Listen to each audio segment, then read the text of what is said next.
avec l'aide d'Akadosh Baruch Hu, le cours sera dit pour la Foshtema de Gilles Shalom Ben Sada et le Nishmat Yaakov Ben Elobouzin. Et donc, de manière méthodique, avant que de reprendre la page Kaf Hamoud Aleph pour pouvoir travailler le texte donc, qui commence à la 8e ligne à peu près, Yativ Marimar, pour ce faire, et en plus, par le fait qu'il y avait des Chaverim qui n'étaient pas avec nous il y a quelques jours, là, donc ce que je vous propose, c'est de reprendre à la dernière ligne de la page précédente. Et vous allez voir que selon moi, ça va beaucoup nous aider. Donc, reprenons. Vous voyez qu'il y avait une braïta. Il y a marqué Kedeba miné avant-dernière ligne de page Jutet. Hamoud Bet. Vous voyez? Oui. Kedeba miné Rabbi Shimon ben Lakish me Rabbi Yochanan. Comme Rabbi Shimon ben Lakish a posé la question à Rabbi Yochanan. Et en fait, c'est ce texte-là qui va nous aider à travailler. Ce qui est marqué comme ça. Omer alay toda. Celui qui dit, je prends sur moi d'offrir un korban toda. Ve'et seba yeder chagiga. Et je voudrais en être acquitté non pas seulement du korban toda en l'offrant, mais aussi du korban chagiga, auquel je suis astreint pour la fête, donc des 3 fêtes de pèlerinage, celle qui le concerne au moment où il le dit. Après, il y a une parenthèse, c'est une autre loi. Quand quelqu'un dit Areni Nazir Vagelach Mimot Maiser Sheini, il dit voilà, moi je suis Nazir et le korbanot de Tiglachat, donc qui accompagne la coupe des cheveux, je voudrais les korbanot qui accompagnent ce moment-là, les offrir Mimaot Maiser Sheini, de les offrir avec de l'argent que de toute façon j'aurais dû payer du Maiser Sheini. Donc parallèle des 2 cas de figure. Maou, qu'en est-il de ces 2 cas-là, où il y a la volonté de celui qui approche de faire un ricochet de ce qui lui est demandé d'apporter parce qu'il l'a voulu, avec ce qui lui a été demandé d'approcher parce qu'il était obligé de le faire, parce que c'est la Torah qui lui a demandé. Alors, cette question qui a été posée à Rabbi Yochanan, à Marley, il lui a répondu, Rabbi Yochanan, à Rabbi Shimon ben Lakish, Nadur veno yutse, Nazir veno megaleach. Le vœu est un vœu, et la volonté qu'il a de faire un ricochet, d'être aussi acquitté de Chagiga, n'est pas un acquittement possible. Il devra ramener un autre korban pour le Chagiga. Nazir, le vœu qu'il a fait d'être Nazir, il est valable. Ve'eno megaleach, il ne pourra pas profiter de ce que il doit payer le Maaser Sheni pour en même temps rendre quitte de l'obligation des corbanotes qui touchent le Nazir. Donc ça, c'est ce qu'on avait vu la dernière fois. Nous sautons 5 lignes, et donc on a fait un geste amical pour l'amitié des absents. Et normalement, il n'y a pas d'amitié judéo-absent. Normalement, si on n'est pas au shiur, on n'est pas au shiur, il faut rattraper. Mais comme la technique n'a pas suivi parce qu'on n'a pas partagé le shiur, donc on a une indulgence. Non, on n'est pas si méchant. Hein. Bon, la Gemara nous dit Yativ Marimar vekamar lashmata mishme de nafshe.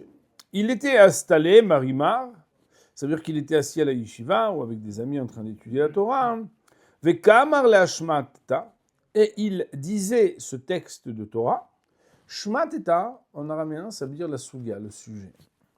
Vekamar leashmateta, c'est comme s'il était dit en hébreu. Vewamar ota oto amahama. Et il a dit donc cet adage, cette phrase, Mishme de nafshe en son nom propre.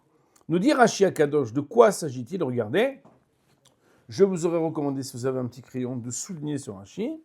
Leashmateta.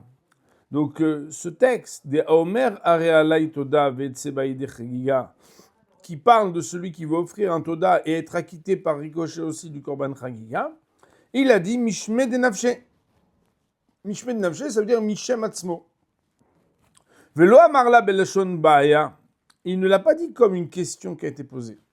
Le mot ba'aya en hébreu, il veut dire un problème. En araméen, il veut dire une question ou un sujet de question-réponse qui a été posé. Donc quoi? Et là, mais là, Vamara, mais c'est de lui-même qu'il l'a dit, entre guillemets. Donc deux points, on voit les guillemets. Omer alaïtoda, betzebet regar, eni nazir begaler, maot ma'isar sheli, nadour veno yotse, nazir veno megaler. Bon, c'est bon? Donc quand il était installé, Marima, et qu'il a dit cet enseignement en son nom propre. Amar le Ravina le Marima. Ravina, il a dit à Marima, Atun achimatnitula, Anan ki deba min Resh Lakish me Rabbi Yochanan matnila. Vous, Atun, vous, comme Atem en hébreu, Atun en araméen. Vous, achimatnitula, matnitula, c'est comme ça que vous l'enseignez, autrement dit, en votre nom propre. Anan qui deba min Resh Lakish me Rabbi Yochanan matnila. Nous, c'est comme ce qu'a posé la question Resh Lakish de Rabbi Yochanan que nous l'enseignons. Rashi HaKadosh nous dit Atun achi matnitula me elea velo mishme de Rabbi Yochanan. Vous l'enseignez comme une braïta d'elle-même sans citer que c'était Rabbi Yochanan qui a innové. Anan qui deba min Resh Lakish me Rabbi Yochanan tanila de adar le Rabbi Yochanan achi, en donnant que c'est Rabbi Yochanan qui a répondu. Alors il faut savoir que parfois quand on n'est pas familier avec le langage de la Gemara, on se dit ouais c'est bon, qui c'est qui l'a dit, on s'en fiche, l'important c'est que ce soit vrai. Ouais. Alors il faut savoir que c'est pas comme ça que ça marche. Pourquoi? Parce qu'on apprend de Esther à Malka que Kol Amevi Dabar Beshem Omro, tout celui qui dit une chose au nom de celui qui l'a dite de manière inédite avant, Mevi Geoula Laolam, il amène une délivrance. Alors il m'est arrivé une fois de faire un très beau shiur sur la liberté d'expression et l'expression de la liberté. Gros sujet, très intéressant pour savoir qu'en fait, la liberté de l'homme s'exprimant particulièrement dans la parole. D'ailleurs, aujourd'hui, au nom de la liberté d'expression, des fois les gens disent des choses très méchantes. Il n'en reste pas moins, mon arrivé à bouteille, que étant donné que l'homme a un libre arbitre, et que si l'homme a un libre arbitre par rapport à toutes les créatures, et qu'au sein même du corps humain, il y a un organe qui est plus libre que les autres pour l'homme, c'est la bouche, puisque c'est là où quelque part tout est possible, on peut dire tout ce qu'on veut, on peut exprimer tout ce qu'on veut. C'est la raison pour laquelle, si on parle de quelque chose qui est particulier à chacun, la parole de chacun est particulière à chacun, et c'est la raison pour laquelle il faut être capable de dire les choses qui ont été dites par la personne qui les a dites, en son nom, et ne pas plagier les choses ou copier-coller les choses, parce que quelque part, c'est l'existence personnelle et individuelle de chacun qui s'exprime dans la première parole qui a été dite pour la première fois. La Gemara nous dit Tana Kame de Rabbi Yitzhak bar Abba. Il y a un enseignant qui a enseigné devant Rabbi Yitzhak bar Abba. Et qu'est-ce qu'il a dit? Alors là, il cite un verset qui est marqué ici à côté, donc dans mon texte, et qui est dans Vaïkra au chapitre Tet, au verset Tetzaïn. Vayakrev et Taola, Vayasea Kamishpat. Il approcha le korban d'Holocauste Ola, qui est totalement consumé sur l'autel saint, Vayasea, et il la réalisa, Kamishpat, comme sa loi. Et tout le monde comprend que si on dit Kamishpat, c'est qu'on fait une liaison avec le Ke comme quelque chose du Mishpat. On fait donc un lien avec quelque chose d'autre. Mishpat ici, ça veut dire qu'il chata, comme il se doit, comme la loi le demande. Mais la difficulté, elle est que din, chok ou mishpat, qui veut dire la règle, c'est bien évident, on parle de Aaron à Cohen, en général, on peut être tranquille, quoi. C'est sûr qu'il ne fait qu'un mishpat. La Torah vient nous renseigner de quelque chose de plus. Et la Gemara d'ailleurs nous dit, donc fin de citation, fin de citation, que mishpat olat nedava. On vient nous dire qu'il l'a fait comme la olat nedava. Autrement dit, on parle de la ola du Yom HaShmini le Milouim. Regardez Rashi HaKadosh. Je ne sais pas si vous avez Rashi, il est presque juste en face. C'est marqué Vayekrev et Ola, vous l'avez? Il nous dit Rashi. Olat Yom Shmini Shel Milouim. C'est le korban d'Holocauste du 8e jour des Milouim. Donc Milouim, ce n'est pas les Milouim des soldats de Tzahal. Milouim, c'est lorsque le Misbéach allait être inauguré. Il y avait l'inauguration avec les jours d'approchement inauguratif, ou inauguratoire, je sais pas comment on dit, des korbanot. Il y a marqué chez la Katouv ala Aaron, Chova, Leyom, Kach lecha Egel ben Bakar, lechatat ve'il leolat temimim. Il y a là-bas que le verset, il a imposé à Aaron l'obligation du jour en lui disant, ouvrez les guillemets, on est dans Rachim, Kach lecha Egel ben Bakar, lechatat ve'il leolat temimim.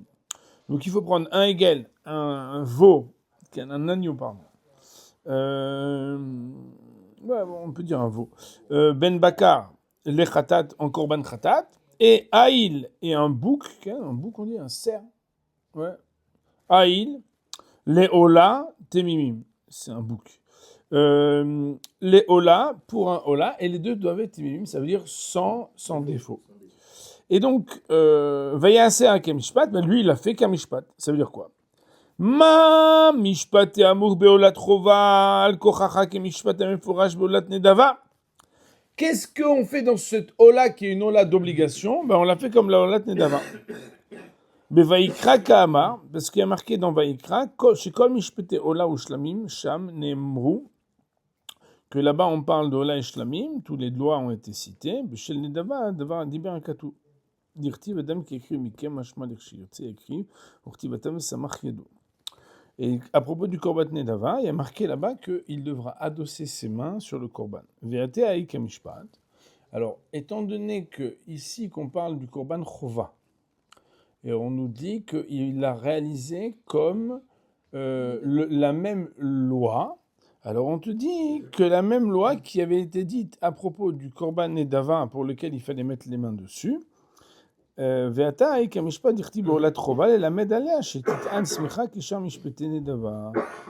t'enseigner le pont entre les deux sujets, à savoir que dans la Ola Trova dont on parle ici, il faudra appliquer la loi comme les autres Korban Nedava. C'est bon? Donc un instant. Donc on reprend la Gemara. Tana Kamed Rabbi Yitzchak Baraba va écrire et Ola Vayasa Kamishpat. Ici on parle de Ola Trova, on dit qu'elle est Kamishpat. Kamishpat Ola Nedava, on va faire la même chose que la Ola Nedava. Et qu'est-ce que ça vient nous apprendre? L'imed al Ola Trova shituna smicha. C'est pour nous enseigner que la Ola Trova elle a besoin d'avoir une smicha comme c'est explicité dans la Ola Nedava. Point. Donc le mot Kamishpat qui fait un pont entre la Ola Trova et la Ola Nedava, elle nous dit qu'il y a une loi dans la Ola Nedava qui va être applicable aussi dans la Ola Trova. Et c'est quoi? C'est la smira, le fait de mettre les mains et d'appuyer très fort sur l'animal juste avant de l'égorger. Agmar nous dit à Marley, quand il y a ce Tana qui était devant Rabbi Yitzchak Baraba, quand il a dit cette halakha-là, alors à Marley, il lui a été répondu, donc Rabbi Yitzchak Baraba, il lui a répondu, de Amar Lechamani, quand tu dis ça, quand tu dis qu'il y a un din de smicha pour ceux qui font la... Tiens, il y a une autre Gemara ici. Pour ceux qui doivent faire la Ola Trova, ils doivent faire comme la Nedava aussi la Smicha. Celui qui t'a dit ça, à Marley, donc Rabbi Yitzchak Baraba, il dit au Tana qui a parlé devant lui, de Amar Lecha, celui qui t'a dit ça, Mani, comme qui ça va ce qu'il dit? Bet Shammai, ça va comme Bet Shammai. De lo gamre shlame chova, mishlame nedava, qui n'apprennent pas les lois de Shlamim de Chovad et Shlamim de Nedava. Autrement dit, écoutez bien, Rabotai. Il y a une discussion à savoir, est-ce que les Shlamim d'obligation peuvent être appris des Shlamim de volontaire, on va dire, d'initiative.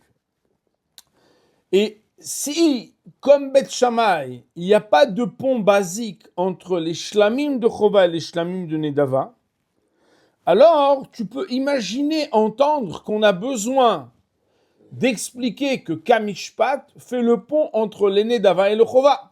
Parce que c'est pas un basique de faire le pont entre les Chova et les Nedava d'après Bet Shammai. Dei Bet Hillel. Car si tu voudrais dire que ce que tu as voulu dire qu'on apprend, le Olat Nedava de Olat Chova, à savoir qu'il faut une smicha. Si tu voudrais dire que c'est comme Bet Hillel, Kevan de Gamre Shlame Chova Mishlame Nedava, puisque à propos des korbanot Shlamim, ils apprennent et ils déduisent des lois de Shlame Chova, des lois de Shlame Nedava, alors, puisque dans la famille des Shlamim, ils n'ont pas de problème de faire un pont entre les Shlame Chova et Shlame Nedava, Olat Chova Nami, Lotib Ekra.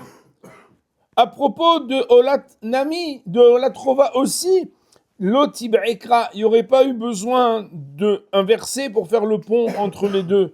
Des Gam'e mi Olat Nedava. Car Be'emet, on pourrait apprendre de Olat Nedava ce qui est déjà cité dans les Olat Chova. La Gemara ici introduit un sujet qui est est-ce que Be'emet, on peut mettre en corrélation les règles de Chova avec les règles de Nedava. Et la Gemara ici jongle avec des notions, à savoir qu'il y a une marloquette ancestrale entre Beth Shammai et Beth Hillel, à savoir, est-ce que dans la paracha des Shlamim, dans les textes qui parlent de Shlamim, je rappelle que Shlamim c'est un korban, dont l'approchant Israël qui amène au Kohen peut recevoir une partie de la viande ou du korban. L'approchant Kohen qui fait le travail au temple pouvait recevoir aussi une partie du korban. Et HaKadosh Baruch Hu par le Mizbeah reçoit aussi une partie. C'est ce qui vous rappelle le mot Shlamim qui fait le shalom entre Kohen, le Makriv et HaKadosh Baruch Hu, donc entre l'homme, entre juifs, le Kohen et HaKadosh Baruch Hu. C'est chacun, il a une partie, donc tout le monde est Beshalom. Il y a une marloquette entre Beth Shammai et Beth Hillel. Beth Shammai dit, attends, dans la Torah, il y a une partie qui s'appelle Shlamim Chova et Shlamim Nedava. C'est deux parachas différents, on ne peut pas mélanger les deux. D'ailleurs, Bémet, même si on doit comprendre chaque intervenant, on pourrait se dire qu'à partir du moment où on parle de Chova, c'est pas comme Nedava, c'est deux choses différentes. Quand c'est quelque chose qui t'est imposé par Hachem, quand c'est quelque chose que tu choisis, a priori, tu ne peux pas prendre l'un de l'autre. En tout cas, Marlok et Beth Hillel, il n'y a pas de problème, tu peux prendre l'un de l'autre, alors que Beth Shammai dit, on ne peut pas apprendre. La Gemara nous dit, si à propos de Ola, quand HaKadosh Baruch Hu, il a imposé, itil à la Aaron, comme dirait un Kadosh, une Olat Chova, le 8e jour des Milouim, où Bémet Aaron devait approcher un korban. Là-bas, c'est un korban Chova. Quand il est marqué Kamishpat, qui fait une comparaison et un lien, toi, tu veux expliquer la jonction, que cette jonction-là, elle est que de la même manière que dans une autre paracha, on a parlé de Olat Nedava. Et là-bas, il y a Smicha, le fait de mettre la main sur l'animal. Tu veux faire le pont pour dire que c'est pour nous renseigner par le mot Kamishpat, que aussi dans Olat Chova, c'est comme ça. Ça, c'est uniquement si dans le basique, il n'y a déjà pas un pont entre les deux. C'est que d'après Beth Shammai. Mais quand dans le basique, il y a déjà un pont entre les deux, parce que dans la famille des Shlamim, on a vu que pour Beth Hillel, il y a un pont entre Chova et Nedava, alors il n'y aurait pas besoin de dire Kamishpat, parce que dans le basique, par défaut, on pourrait apprendre et calquer, copy-paste, les lois de Nedava et les lois de Chova aussi dans Ola. La Gemara nous dit de Beth Hillel Shlamei Chova Mishlamei Nedava Gamre. Et d'où est-ce que pour toi tu tiens que Beth Hillel, ils apprennent Shlamei Chova de Shlamei Nedava? Dilma, peut-être que Beth Hillel, mais Olat Chova Gamri. Peut-être que pour Beth Hillel, les lois qu'ils apprennent, c'est Shlamei Chova de Olat Chova. Autrement dit, ça n'est pas tôt le pont par rapport, on va appeler ça le pont Shlamim, mais le pont Chova. Oui, le pont Shlamim ou le pont Chova.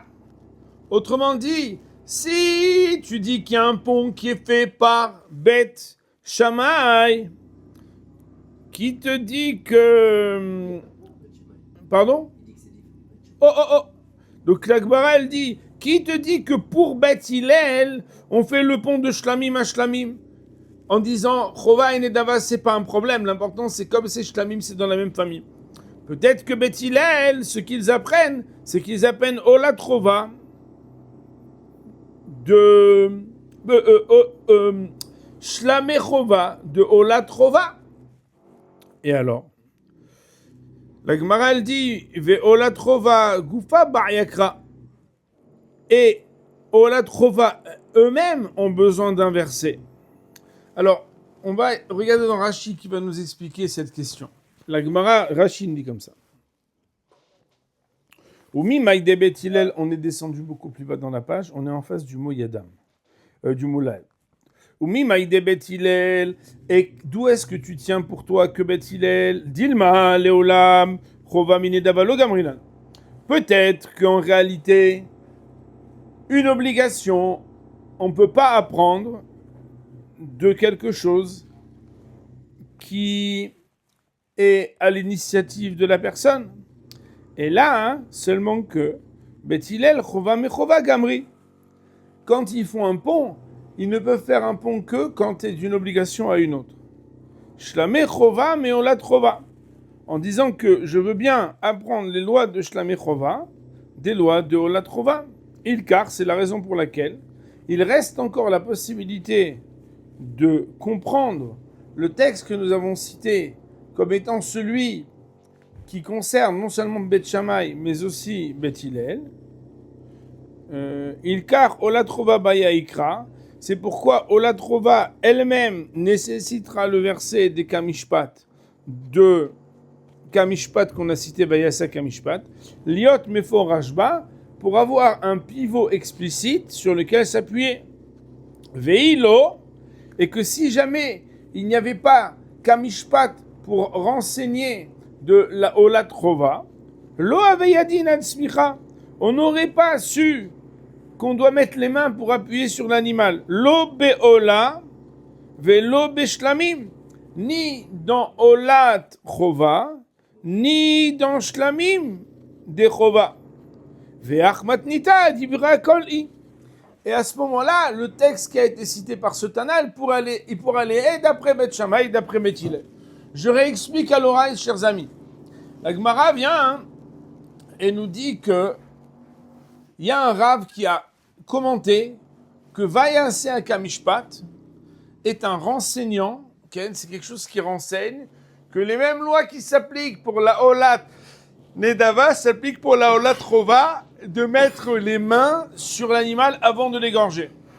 Mika. Okay? La Gemara nous dit, a priori, ça pourrait aller que comme Bet Shammai.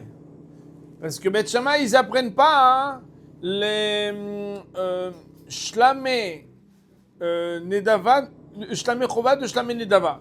Mais si Behemet, Bet Hillel, qui quant à eux font le pont entre Shlamé chova et Shlamé Nedava, alors si on est dans ce cas de figure, alors les maasés, on pourra absolument pas apprendre la loi qui a été citée. Pourquoi? Écoutez bien Rabotai, comme c'est puissant ce qui est dit.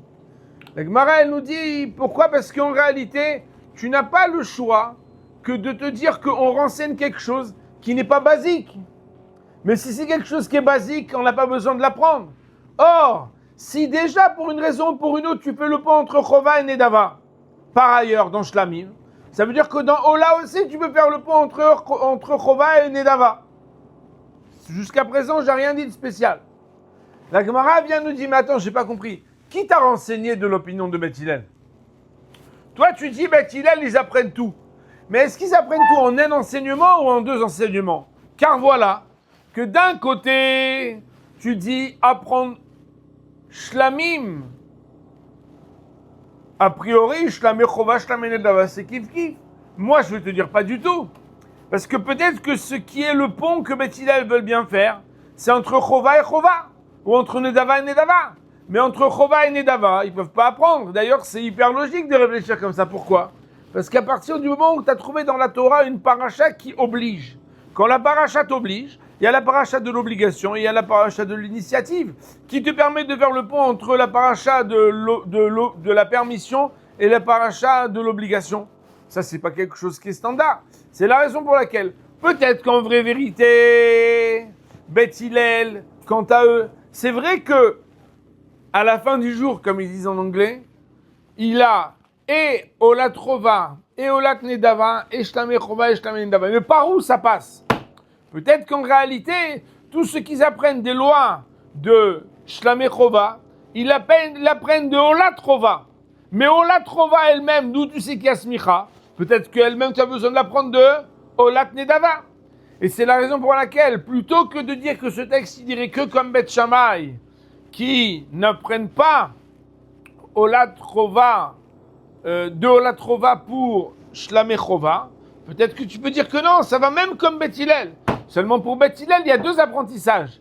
Il y a le lien entre chova et chova, et le lien entre Nedava et chova. Alors, la question, en fait, elle est toujours de savoir comment on regroupe les obligations. On va essayer de faire des familles. On va faire une famille. Shlamim, shlamim, shlamé chova, shlamé nedava. Et il y a donc il y a shlamim et ola.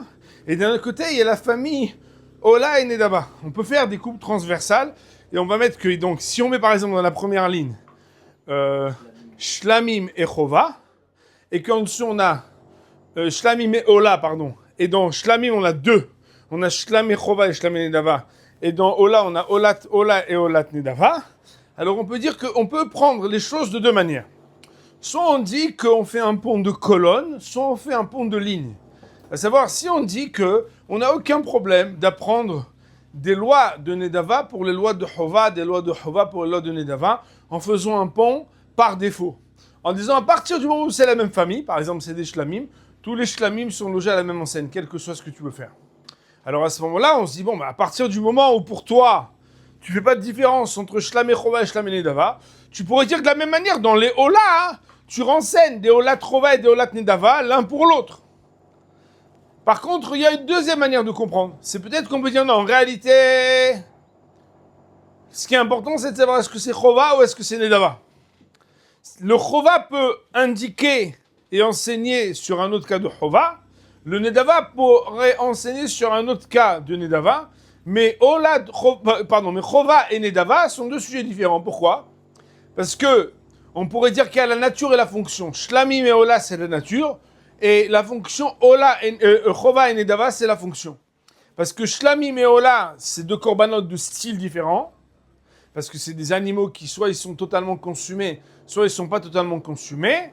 Et Chova et Nedava, c'est deux choses différentes dans leur fonction. C'est est-ce qu'ils viennent être fonction de l'obligation ou est-ce qu'ils sont fonction de ce que moi j'ai décidé d'offrir. Non, il y a des shlamim qui sont Chova et il y a des shlamim qui sont Nedava. Et des shlamim, même si tu ne veux pas les amener, tu dois les amener parce que c'est une obligation. Le concept de Chova et de Nedava, c'est est-ce que ça vient de l'initiative humaine de décider de l'offrir. Dans la Chova, le Kohen y prend. Oui, mais ça s'appelle pas. Ça s'appelle pas que c'est que Chova ou que Nedava. Non. La seule chose qui est la caractéristique dans Shlamim, c'est que Shlamim, il est consommé par 3 personnes. Mais ça ne veut pas dire qu'il devient forcément Chova ou Nedava. Chova ou Nedava, c'est pas par rapport à ce que toi, en tant qu'approchant, tu reçois. C'est est-ce que la raison pour laquelle tu l'amènes, c'est Akadosh Baruch qui te l'a demandé même si tu veux pas, ou est-ce que l'initiative, c'est ça qui crée l'obligation? Quand l'initiative, c'est elle qui crée l'obligation, c'est que la Torah, elle t'a dit, toi, ce jour-là, tu n'es pas obligé de l'amener. Et toi, tu as décidé de l'amener quand même, ça s'appelle Nedava. Et en fait, la Gemara, elle vient nous dire au départ que quand on voit Kamishpat, le texte qui est ramené ici, qui dit qu'il y a un Rav qui a dit devant Rabbi Yitzhak Baraba, que Kamishpat nous enseigne, écoutez bien Rabotai, que de la même manière que dans la Olat Nedava, on doit faire une smicha avant la shchita. De la même manière, dans la Olat Chova, on doit faire une smicha avant la shchita. Cela ne pourrait aller que comme Bet Shammai. Mais comme Bet Hillel, ça ne pourrait pas aller. Pourquoi? Parce que Bet Shammai, ils n'ont pas le pont entre Chova et Nedava. Mais d'après Bet Hillel, qui eux, ils font le pont entre Shlamé Chova et Shlamé Nedava, de la même manière, peut-être qu'en réalité, ils font aussi le pont entre Olat Chova et Olat Nedava. La Gemara se la rétorque en disant non, peut-être que tu n'es pas obligé de dire que le texte qui a été cité par ce Rav devant Rav Yitzhak Baraba, il est en marloquette entre Bet Shammai et Bet Hillel. Peut-être que même Bet Hillel, ce qu'ils apprennent ne vient pas tant de Shlamé Chova et Shlamé Nedava l'un de l'autre pour que tu puisses calquer en disant Olat Chova et Olat Nedava, il n'y avait pas besoin de dire Kamishpat, mais qu'en réalité, peut-être que Bet Hillel eux-mêmes, ils apprennent de la dimension Chova en faisant le pont entre Olat Chova et Olat Nedava. En disant de la même manière que Olat Chova, il y a une obligation de smicha, de la même manière dans Shlamé Chova, il y a une obligation de smicha. Et à ce moment-là, pourquoi tu retombes sur tes pattes? Parce que d'où tu sais que Olat Chova, il y a une obligation de smicha? Ça, tu l'apprendrais par ricochet de Kamishpat. Et donc, tu pourrais dire que le Kamishpat est nécessaire pour Bet Shammai, autant qu'il est nécessaire pour Bet Hillel. Ça, c'est ce que la Gemara elle propose pour essayer de dire qu'il n'y a pas de mahaloket dans ce texte. On va laisser répéter ça, on prendra la suite la prochaine shiur. Amen.